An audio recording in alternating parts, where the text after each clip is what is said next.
name is Don Barry. I chair the Physical Sciences Department here at Mason College, but I'm not officially here. I'm on sabbatical this semester, so I'm a student just like you.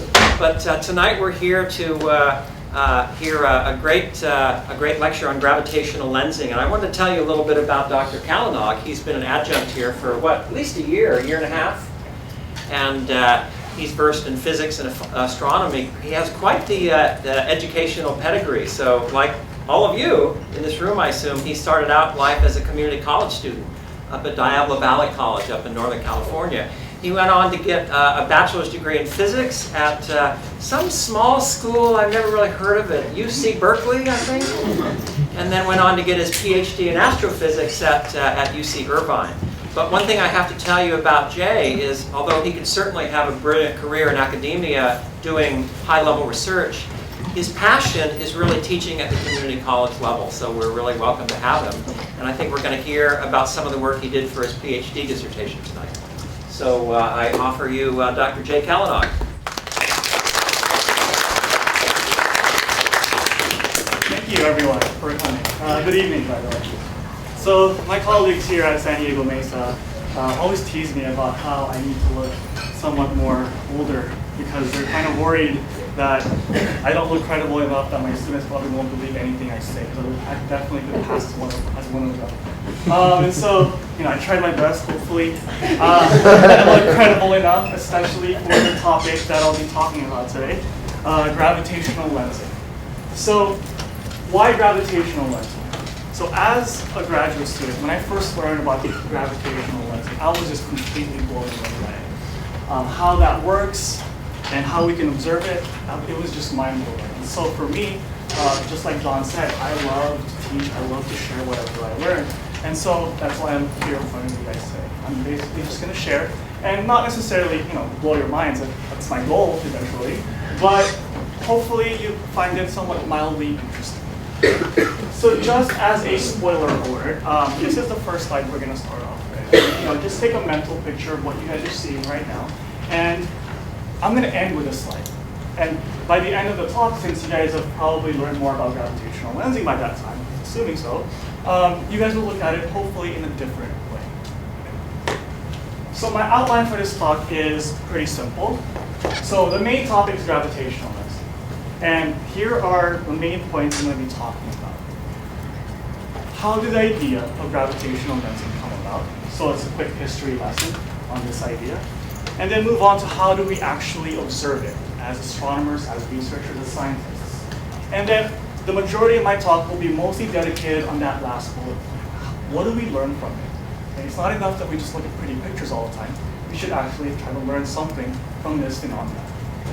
So our story of gravitational lensing starts off in the 1600s with Isaac Newton.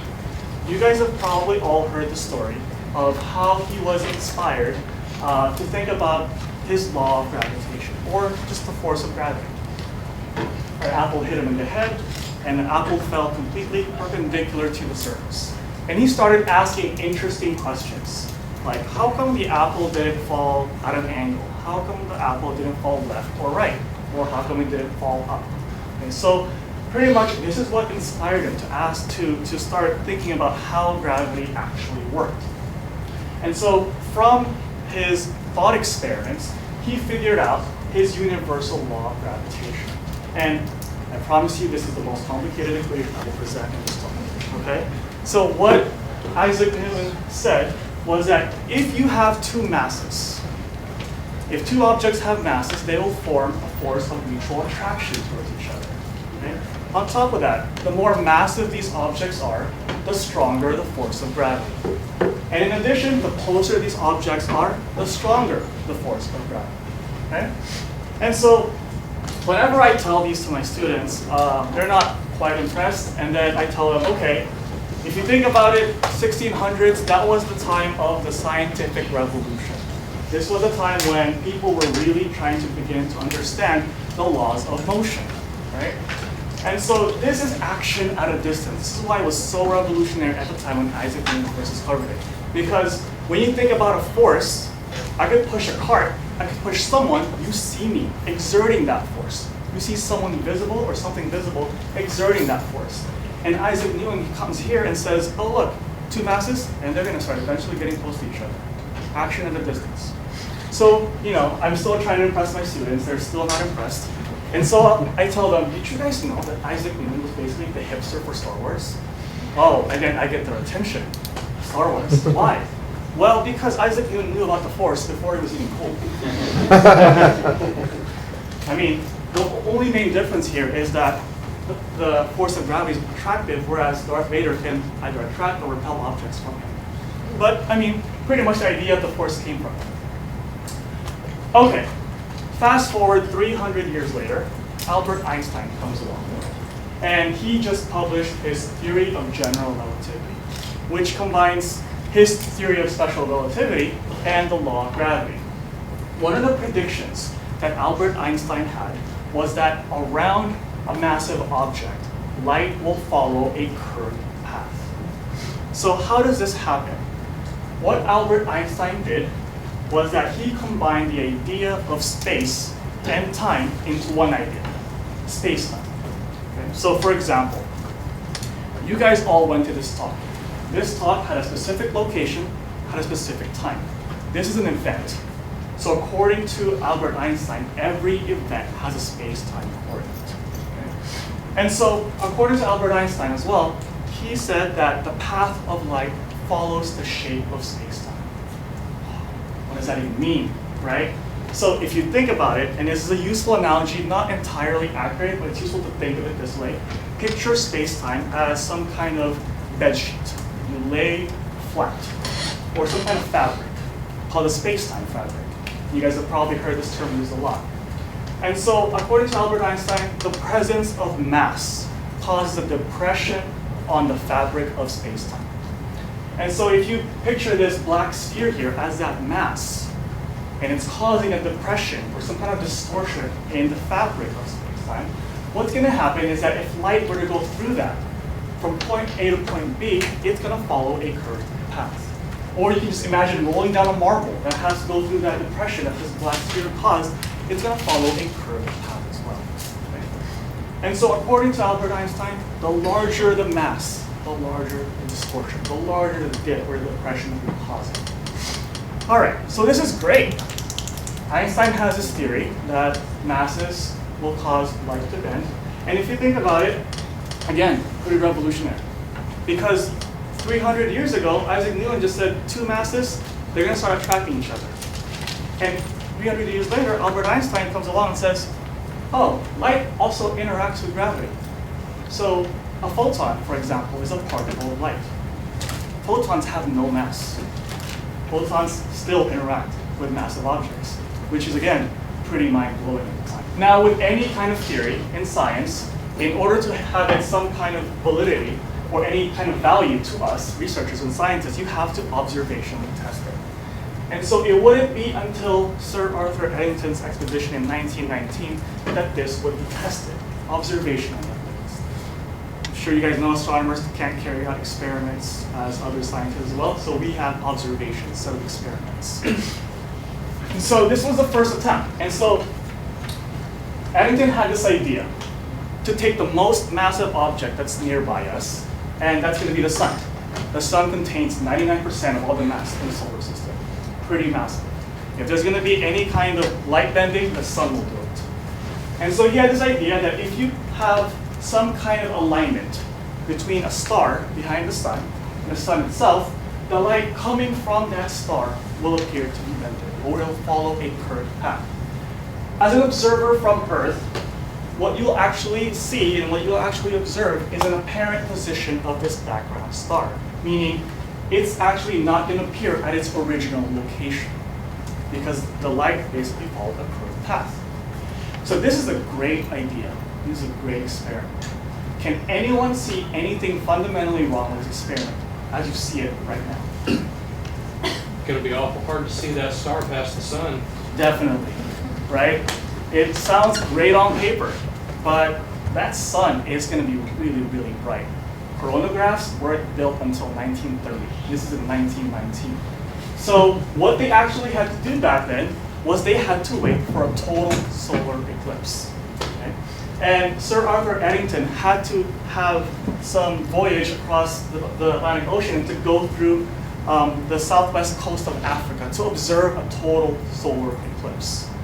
And so what he did there was that he took two pictures. He took a picture with the sun being in front of that star, and these are the positions of the stars that he observed, shown there as a filled circles. And then he had to wait a little bit later when the sun was no longer in front of that star, and again, take another picture to compare what you see. And so you can see that there's a small deviation, small change, small difference in the positions of the stars that he saw. And this small change was basically enough to validate Einstein's theory of general relativity. Okay? So this is great. Now we can finally believe Albert Einstein. So about 1936, people were having a lot of discussion on now the more exotic or complicated effects that this light bending can do. So they thought, hey, if lenses can bend light and masses can bend light, then that means masses can act as lenses. Okay? So this is where the term gravitational lenses comes about. And so in 1936 again, Einstein wrote a letter to Science discussing all of these exotic effects. You can be producing multiple images, you can have crazy distortions and magnifications, and then he concluded, unfortunately, that there's actually absolutely no hope of you observing this. So if I was Albert Einstein, I completely understand him because of the fact that he was thinking of using stars as gravitational lenses, just like Sir Arthur Eddington did. And so what he was thinking was like, what's the probability that you have a very, very pointy-like object, and you have another pointy-like object lined up along your line of sight? Very, very small, right? And so completely understandable why he didn't think that this was observationally possible. 1 year later, though, Fritz Zwicky, he was most widely known for his discovery or his predictions about the existence of dark matter, which we'll get back to later. He predicted that, hey, we don't just have to use stars. We can just use more massive objects, more massive than stars. Why not? And according to Fritz Zwicky, why not just use galaxies? Let's take it a step further. Why not use groups of galaxies called galaxy clusters, the most massive structures in the known universe, right? And so, this means then, this kind of implies that, hey, now we can use these massive structures as like cosmic telescopes. And if you're able to use these structures as cosmic telescopes, that will allow you to actually observe the most distant and earliest objects in the universe. Another prediction that he had was that if you use these massive structures as gravitational lenses, you can also find more stuff about the lenses themselves, like their total mass. And again, I'll go back to this point later when we talk about the existence of dark matter. So 1937 was when Fritz Zwicky made this prediction. It wouldn't be until 40 years later that this would be observed. So in 1979, astronomers working at the Kitt Peak Observatory in Arizona took a picture. And this is what they found. What they found was two quasars, basically very small, compact, very luminous objects. And what they found was not only were they right next to each other, analyzing their light signature, they were identical. Identical quasars, twin quasars, that's what they said, that's what they called them. And so, when this was discovered, they were just so skeptical. What is the probability that two of the same objects were born right next to each other, right? And so, after that discussion, they also started exploring, hey, what if it's gravitational lensing, guys? What if we're seeing multiple images of the same object? And then they started saying, hey, well, maybe, if you see another galaxy in front of you, then we'll believe you. Well, 4 years later, now we have better telescopes, we have more sensitivity, more resolution in our instruments. And so that's what they actually observed. They observed a massive galaxy along our line of sight. Those quasars are really far away, about 8 billion light years away. And this elliptical galaxy is 4 billion light years away. Therefore, it's closer. So just this observation alone pretty much prove that, hey, we can observe gravitational lensing. So now let's move on. How do we actually observe gravitational lensing? So in order for you to observe this phenomena, you guys probably might guess, you need to have some degree of alignment between some massive object and then some source of light.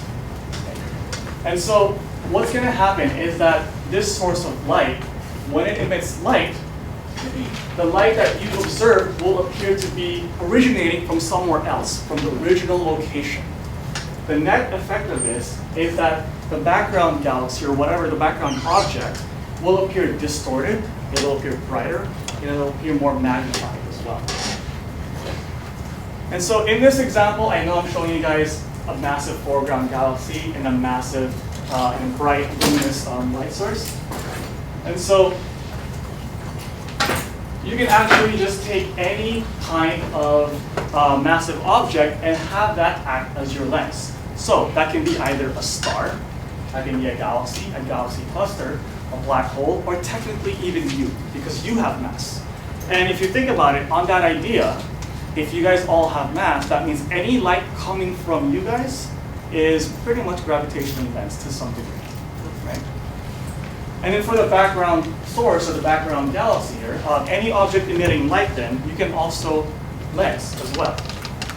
And so actually, the best way to learn about gravitational lensing and what kind of images you'll observe from it is to actually lens yourself. So let's do an example here. You guys see me here? I took a selfie. This is the kind of face I usually make when I know I'm about to be gravitationally lensed. So let's take this picture and let's put a massive foreground galaxy right in front of me, and let's put it directly aligned with my eyeball. Okay? So that's what it looks like. And you can see that the effects are dramatic. And if you have near perfect alignment, what you'll see here is this really nice ring called an Einstein ring. So in general, the better the alignment, the more dramatic, the more exotic effects you'll observe. So let's take another selfie here, another gravitationally lensed selfie. Let's put this massive foreground galaxy away from my face. And now you can see the effects are a little bit weaker. And you know, if you didn't know there was a foreground galaxy there, you'd probably just think I have a really bad haircut, for example. We'll go back to these pictures later when I demonstrate the different types of lensing you can observe. So now let's go back, let's start moving on to the last bullet point, which is going to take the majority of the talk. Now we know how gravitational lensing works. What can we learn from it? Third question?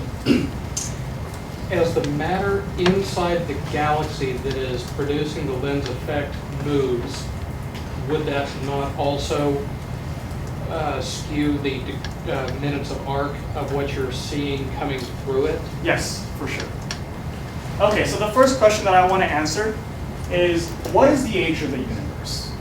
Pretty big question to answer. And so, just to give you guys a little bit of historical background, in 1920, Edwin Hubble was currently working at the Mount Wilson Observatory in Los Angeles using the 100-inch telescope.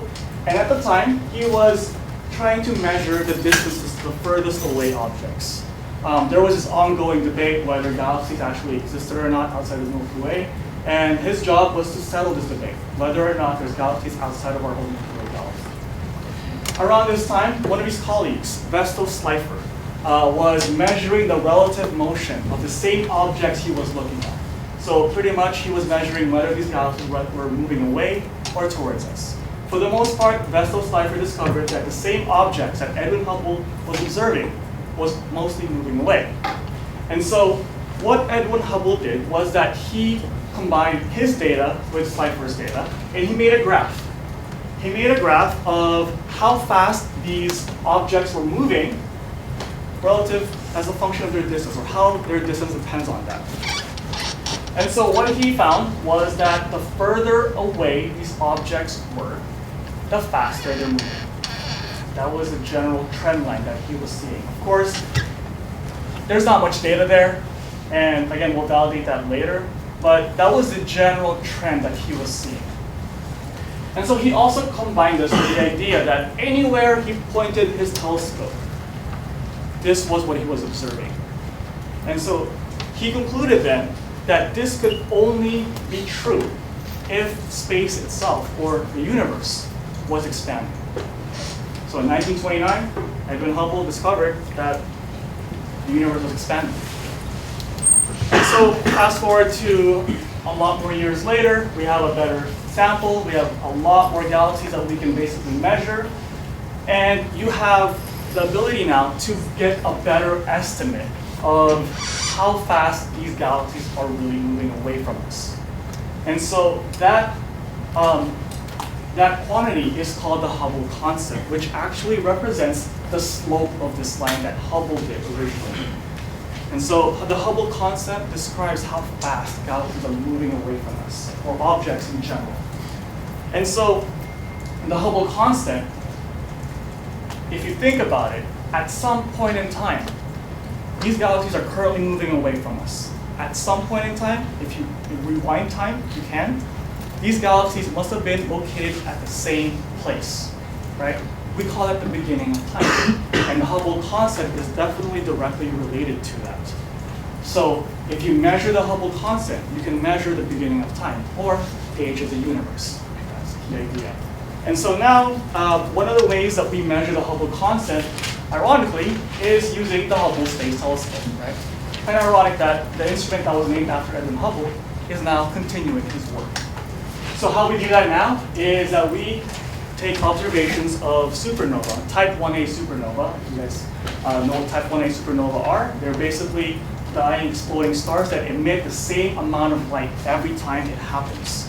And so if this event keeps happening and they emit the same amount of light every time it occurs, you can measure how far they are away pretty accurately. And at the same time, you can measure how fast they're going away. So how can gravitational lensing help answer this question? So it turns out that if you were able to produce multiple images of a lensing event, just like the twin quasar that we saw a while ago, the light that you see from those two images will arrive at different times. It's very, very similar to two drivers starting from the same place, going to the same place, but then they took different paths to get there. They're going to arrive at different times. And so if you are able to measure the difference in time on how long a light takes, then that's actually related to the Hubble constant itself. So the main takeaway for this is that the Hubble constant can be independently measured using gravitational lensing. And so in this slide, you guys are seeing a quasar being gravitationally lensed. Why not a galaxy? Why not a star? Well, stars are ideal, but they're very faint, far away. Quasars, however, are extremely bright. They're extremely bright. They're located at a center of a host massive galaxy because the black hole inside of that host galaxy is actively accreting material, superheating it, causing it to appear very, very luminous. If you were to actually put a quasar in the center of the Milky Way, it would appear 100 times brighter than our own Milky Way itself, for example. And so the reason why we like to observe quasars to perform this observation, to measure Hubble constant independently, is that quasars are known to exhibit changes in their brightness over time. So you can just imagine yourself keeping track of how much the brightness of this quasar changes. And if you see one change, if you see one of the images' brightness change, and you're keeping track of the other three, for example, and you see the same event happening on a later time, then you can measure the time delay. The reason why we're also observing quasars is because they're point-like.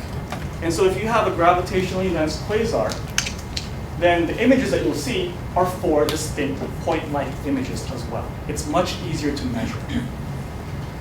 And so this is an example of an Einstein cross. So whenever you have a point-like object that has a near perfect alignment with a massive foreground lens, you get an Einstein cross. So here are recently discovered multiply imaged lensed quasars that was used in order to measure Hubble constant, or the Hubble constant.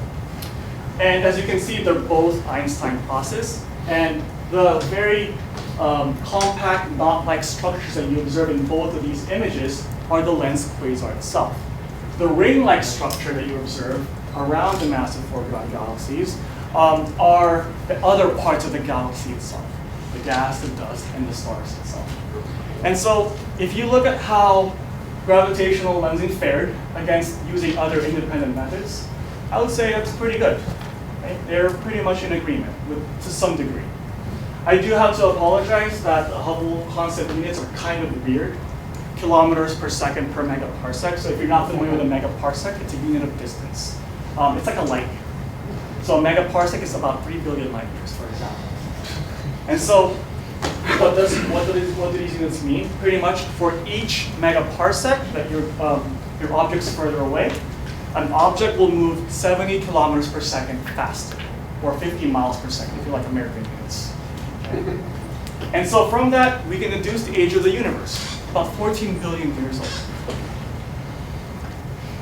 All right, let's move on. Bullet point number 2. Here's all the dark matter. So I told you guys before that the most massive structures in the universe are galaxies and galaxy clusters, right?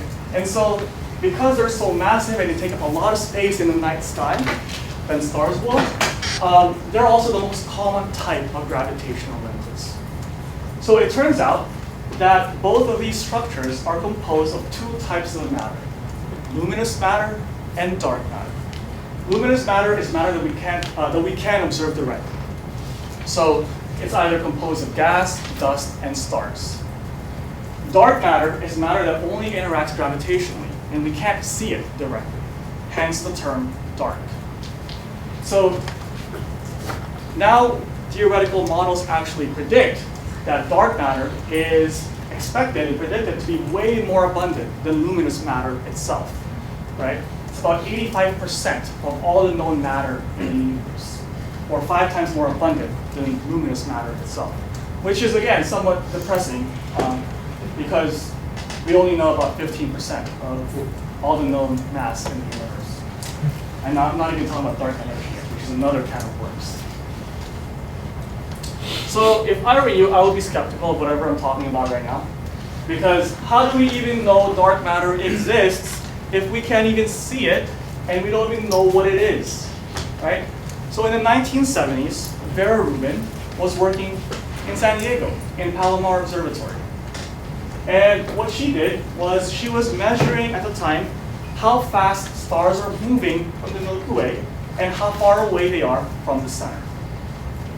And so the reason why you would do this is because if you know Newton's law of gravity, you can actually theoretically predict how fast they're going to be moving and how that depends on how far away they are from the center. And so what she measured is shown there as a white curve, and what she predicted or calculated is shown there as the red curve. And you can see that out to small distances from the center of the Milky Way, they're pretty much in agreement. However, they started to disagree out to larger distances. What she found was that the speeds at which stars are rotating around the center of the Milky Way gets flatter and flatter, and they're moving way too fast when they're further out. So she concluded that, hey, if these stars are moving faster than I expected, however, they're still orbiting the center of the Milky Way, something must be there keeping them in orbit. And that something is what she called dark matter. And so she also concluded at the same time that this dark matter that we just talked about, it has to have some kind of different way that it's spread out than luminous matter, the matter that we can see. That's what's going to explain the way the theory and the observations are disagreeing. And so at the time, this raised a lot of eyebrows in the scientific community. Maybe she did her calculations wrong. Maybe we just don't understand the law of gravity at all. Or maybe she was a woman, which happens all the time in science. No one believes her, right? But here's one thing that we do know. If dark matter has mass, then it has to interact gravitationally, right? And so therefore, if there was light coming from a distant galaxy, and it has to go through a region of dark matter, that light would appear bended as well. So, ladies and gentlemen, I present to you Exhibit A, the cosmic horseshoe. And so, this is basically the poster boy for gravitational lensing. If you Google gravitational lensing, this is one of the first images you'll come across. What you're seeing there is a massive elliptical galaxy that's about 10 times more massive than our own Milky Way. And the blue ring or horseshoe that you see there is the lensed background galaxy. That's about 11 million light years away, even further. Okay? And so, I told you guys a while ago, I kind of did this demonstration that if you have a perfect alignment between the foreground massive lens and the bright background object, you're going to see an Einstein ring. And here, the fact that you're observing a near perfect ring kind of displays the degree of alignment that these two objects have. And so, immediately, qualitatively, you can actually see dark matter. So how can I say that? For example, you can see here that the ring, or the horseshoe, is a lot larger than what we actually see from the elliptical galaxy. Would you agree that if all the matter in that galaxy was all luminous matter, that ring should be a lot more smaller? Yes. Right? However, we see something that's way bigger than what we actually observe. Therefore, there has to be some kind of mass that's causing this massive, this gigantic Einstein ring. And so, the main point is that gravitational lensing can be used to observe dark matter.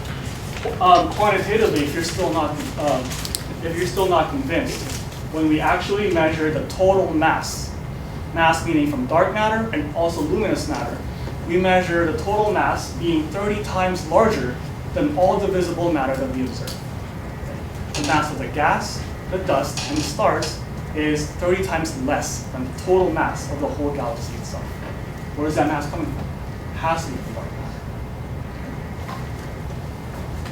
And so the cosmic horseshoe is an example of galaxy-galaxy lensing.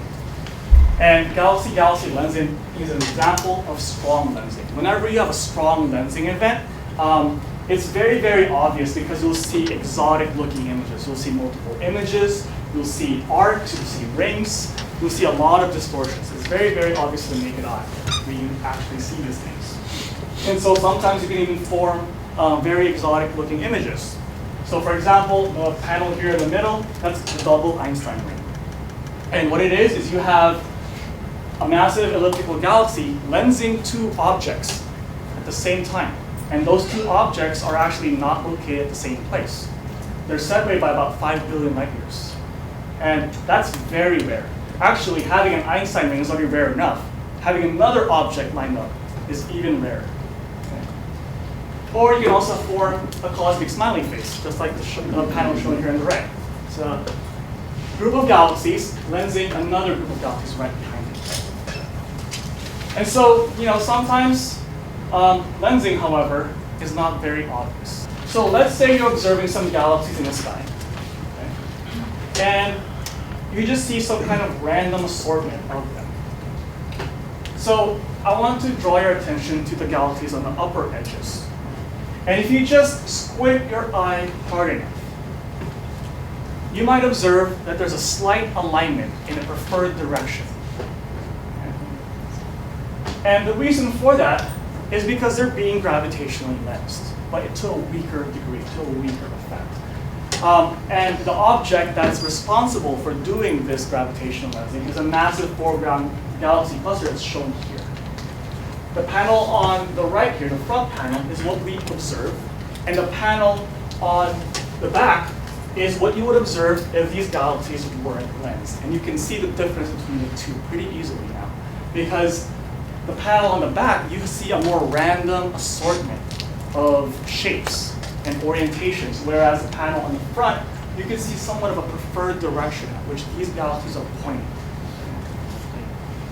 And so I demonstrated this a while ago, this weaker effect, when I took my third selfie. And so the amount of distortion is a lot weaker. That's why we call it weak lensing. What I showed you guys a while ago, that was pretty exaggerated actually, and you can't see weak lensing just by one observation of a galaxy. You have to take a statistical sample, you have to take a bunch of pictures of different galaxies, and figure out if there's some kind of weak alignment towards some preferred direction. And on average, galaxies usually have a shape that's distorted by 1% or even less. So you have to take a big sample of galaxies. However, because they don't have to require direct alignment like strong lensing does, it occurs a lot more frequently than strong lensing. Okay, I present to you guys Exhibit B, the bullet cluster. So a galaxy cluster is a group of galaxies, and the bullet cluster is two galaxy clusters that collided with each other. That's about 3 billion light years away. So how do we know they collided? First of all, galaxy clusters are composed of gas, dust, and stars. And presumably, as well, dark matter. And they have different components. And so the key idea here is that each component behaves differently when they collide.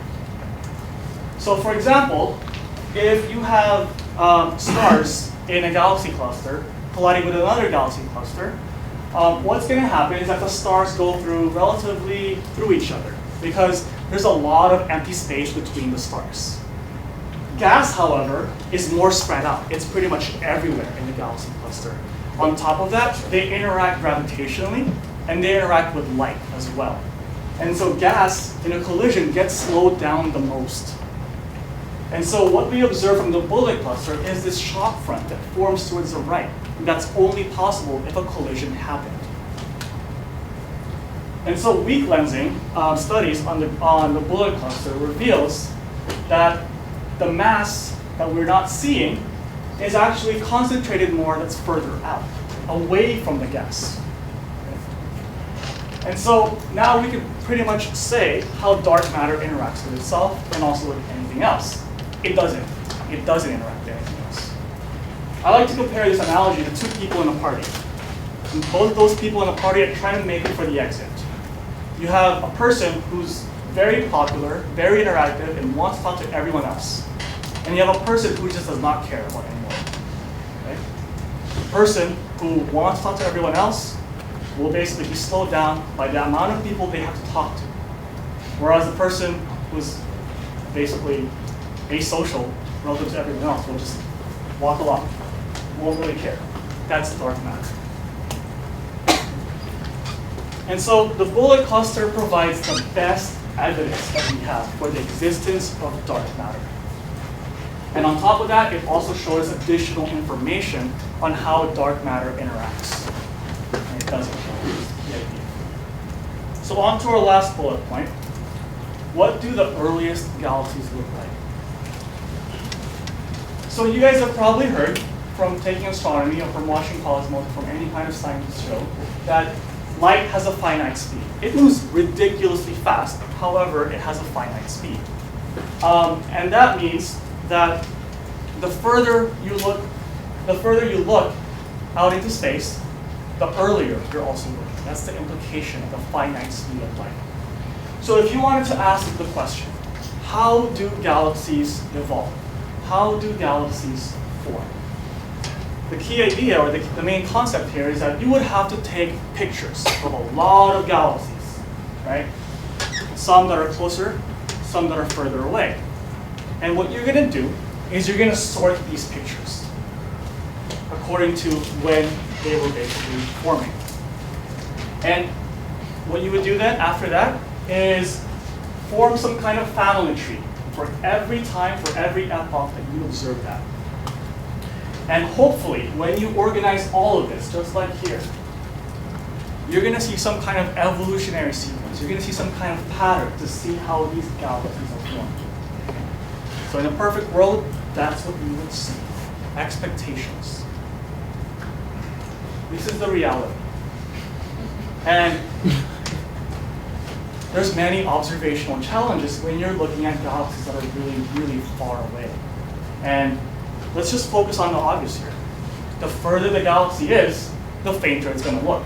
And the smaller it's also going to appear in the telescope, right?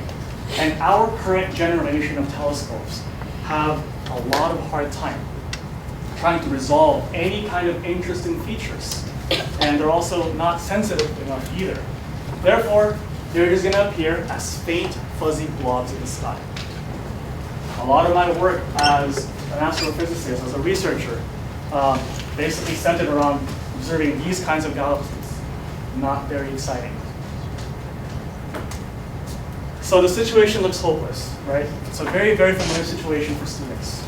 Just give up now. I don't want to do this anymore. It's a very, very difficult project. And then Albert Einstein again comes to the rescue. Right? He says, I got your back. And the reason for why he got my back was because gravitational lensing. Gravitational lensing makes objects appear brighter. They also make lens objects appear bigger. However, I'm still skeptical about Albert Einstein. What's the catch? This sounds too good to be true, right? What's the catch? If you guys remember, gravitational lensing distorts the lens background galaxy. So remember our diagram from before. This is what we're actually observing. Those arcs, that's what we see.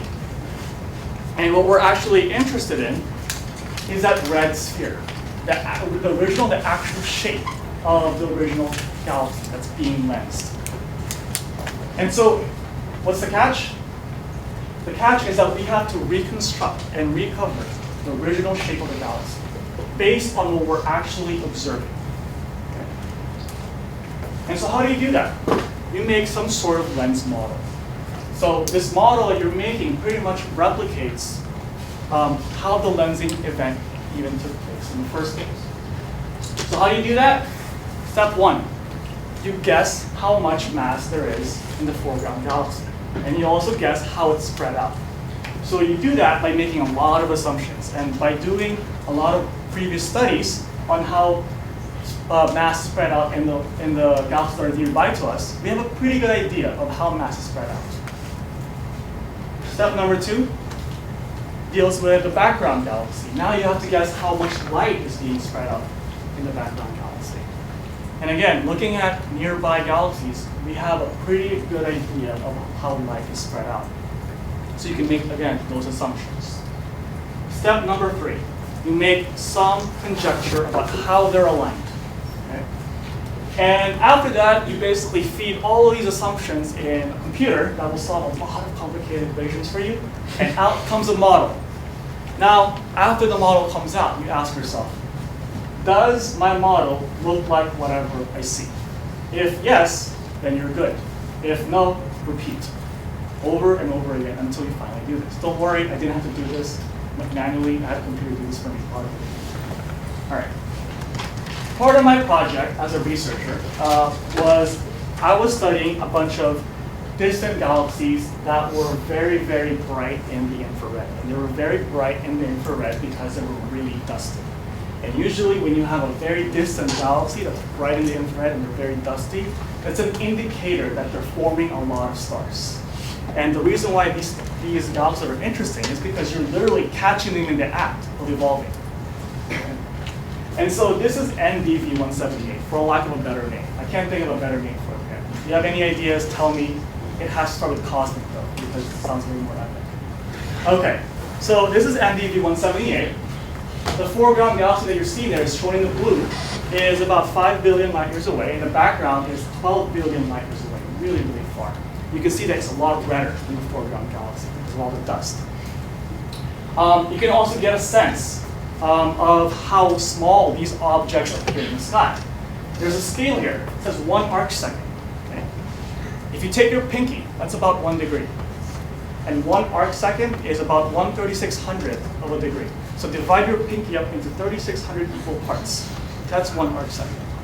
So the main goal of my project was to actually study how the background object looks like. So I'm not focusing on the foreground lens, I'm focusing on the background galaxy because I'm using the foreground lens as a cosmic telescope.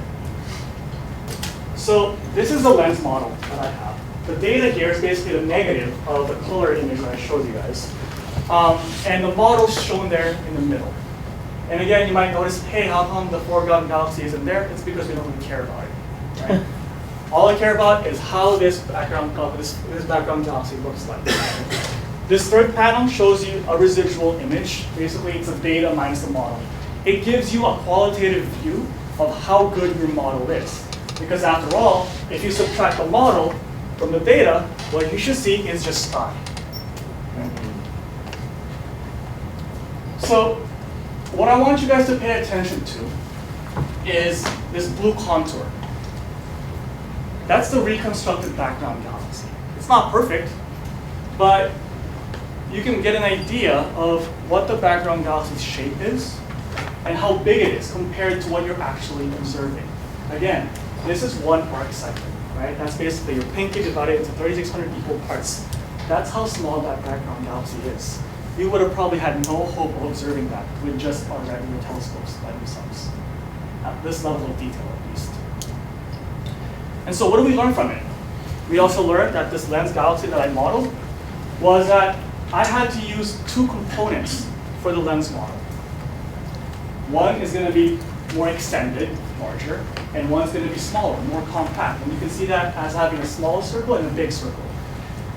So now we start asking more interesting questions. Okay, we have two components.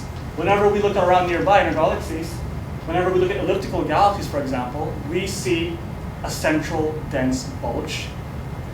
How come this more compact component, for example, is not aligned at the center? What is it? Is it a region of star-forming region, or is it a supermassive black hole that got misaligned from a previous collision? We don't know. But again, we can't even begin asking these kinds of questions if it weren't for it being gravitationally lensed. Here's another example. So I have a better name for this one. This one's called, on the catalog, it's G15 V2.19, but I like to call it the cosmic caverns for obvious reasons, right? You can see the resemblance. And this is one of the most complicated, most exotic gravitational lenses I've ever studied. And so what it is you have some edge on this galaxy. So this is this galaxy. And you also have a gravitationally lensed system of galaxies. And you can see how complex looking it is. You can see distinct knots forming multiple images. And you can also form an incomplete Einstein ring. So the presence of knots tells you that there's a very, very small compact object being lensed. And the presence of the Einstein ring tells you that this object is actually pretty extended as well. So you guys have probably heard in astronomy, or actually just in general, that when you look at things in a different light, you learn different things from it, right? No truer words have been truer in astronomy. So what does that mean? If you look at it in the visible, you get an idea of where the stars are. If you look at it in the infrared, that tells you where the dust is. And dust is usually an indicator where stars are forming. If you look at it in the radio, it's shown here as well. It's the same image, it's shown in a different color of light. You also know where all the gas in that galaxy is. So again, looking at things in a different light, not just with gravitationally lensed objects, but just in general in astronomy, you learn different components of the galaxy itself. So when we modeled this, it was extremely complicated. And these are the models that we had. For example, you see some kind of elongated object if you see it in the dust.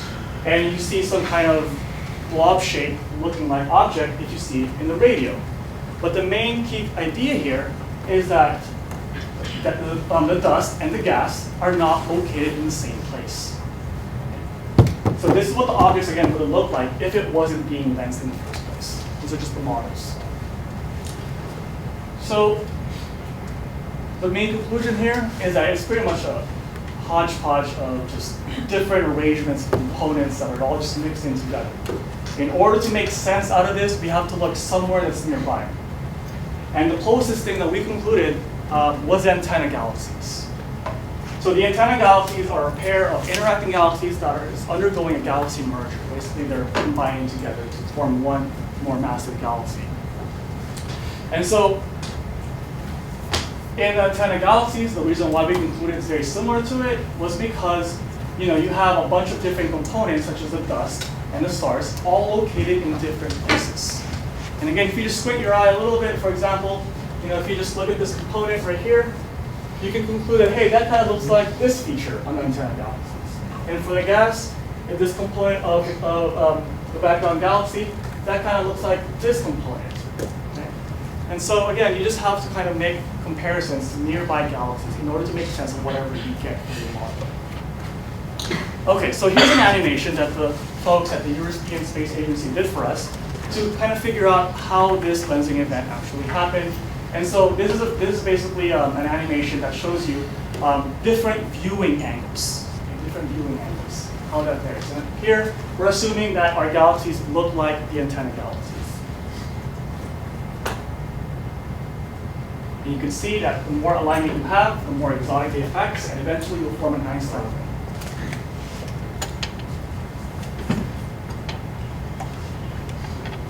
So, with that being said, we pretty much answered all the questions. And just to summarize, gravitational lensing was an effect that was predicted by Albert Einstein, and now we use it to learn more about cosmology and astronomy. How do we use gravitational lensing nowadays? We basically use it in order to measure some kind of time delay, and that will lead us to measure the age of the universe in an independent way. We can also observe the lenses themselves and figure out how dark matter behaves, how dark matter looks like. And lastly, we can use it as a cosmic telescope, allowing us to see the most distant objects in the early universe that we would have never been able to observe if we only used our current generation of telescopes. And so, whenever I observe gravitational lenses, they're the most exotic, most beautiful looking objects I've ever seen. I'm biased, obviously. But again, I have to remember that that beauty is only trumped by the amount of information that we can learn from it, which is a lot. So again, I'm just going to leave this slide for you guys. Now, hopefully, you guys have learned about gravitational lensing. You guys will look at it in a different way. Thank you.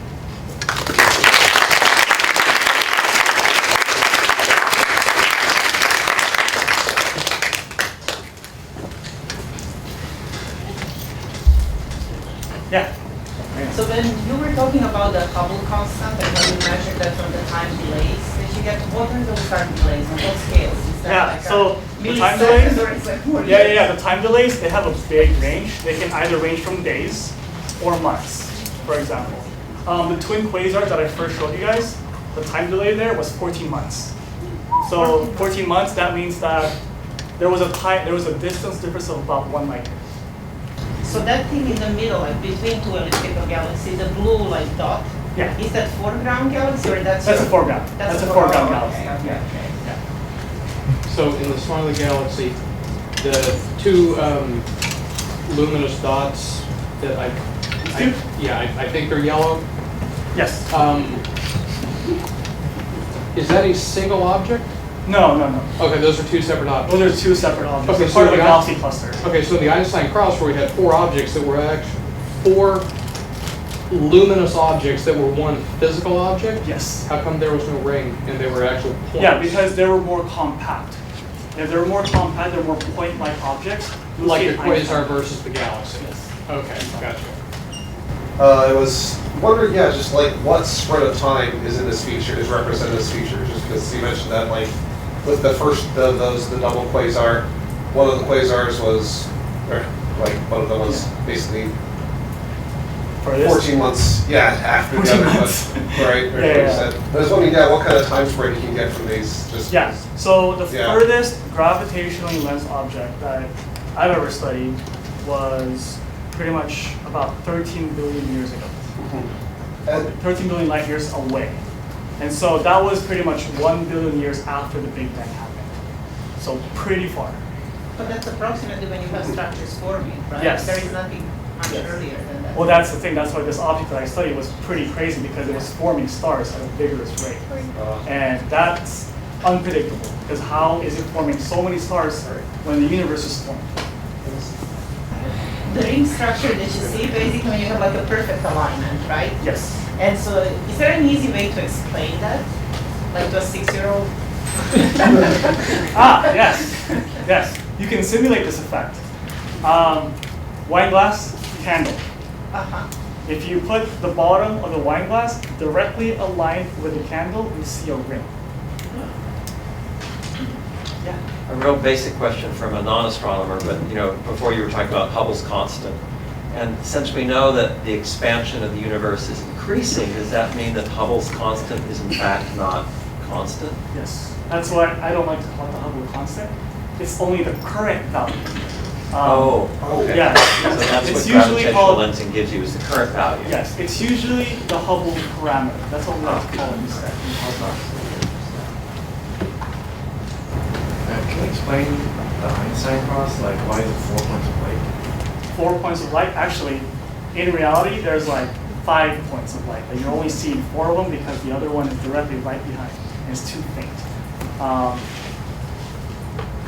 To explain it, it's kind of difficult without going too much math.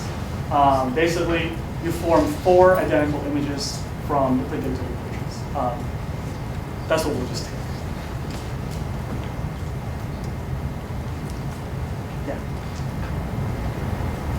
With a massive object like a black hole, I understand the event horizon is dark. Do you see lensing of the light that passes by it that is not consumed at the event horizon? Yes. I'm so glad you asked that question. I was just waiting for you to ask that question. Because I have a slide just for that. Check it out. So, actually, lensing was demonstrated in the movie Interstellar. And Interstellar was one of those movies that basically fueled research to occur. Very rare, by the way. And so in Interstellar, what you're seeing there is this accretion disk that formed around the black hole. And that accretion disk is getting superheated. It's emitting a lot of energetic light, right? And the Einstein ring that you see there is basically what's behind that part.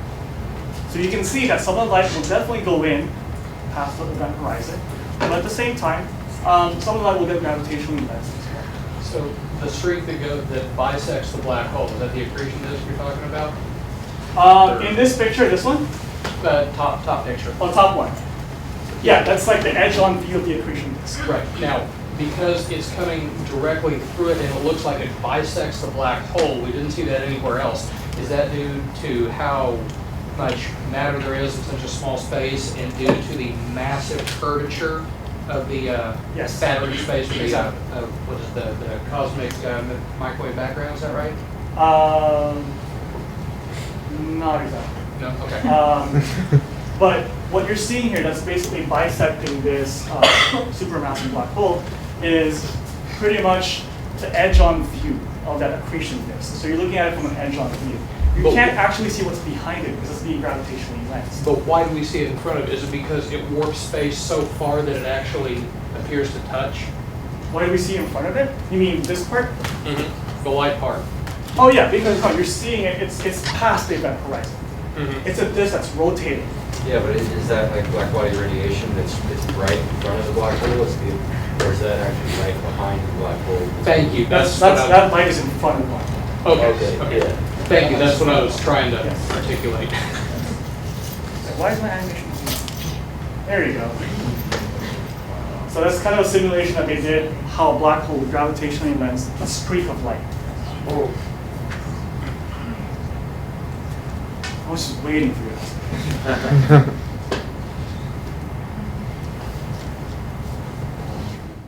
Well, I want to thank everyone for coming. Great event, great questions.